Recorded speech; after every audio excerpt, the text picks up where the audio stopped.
Welcome to this quick and easy tutorial on creating time wobble effect without keyframes. By the end, I'll also show you how to save it to use on the edit page. Let's add our footage to the timeline and head to the Fusion page. Press Shift plus Spacebar and search for time speed. We need to modify the delay parameter using the perturb modifier. Strength controls the amplitude. Wobble adjusts the smoothness. Less wobble makes smoother transitions between values. More wobble makes it unpredictable. Speed affects how fast the value changes. Here's how to save it for the edit page. Select all nodes, right-click and choose Create Macro. Name your macro. Under Time Speed, select Speed to change the source speed.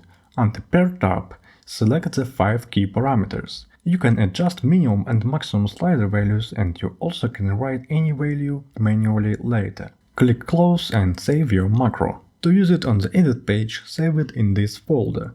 You can create subfolders within the directory. Unfortunately, this effect doesn't affect sound.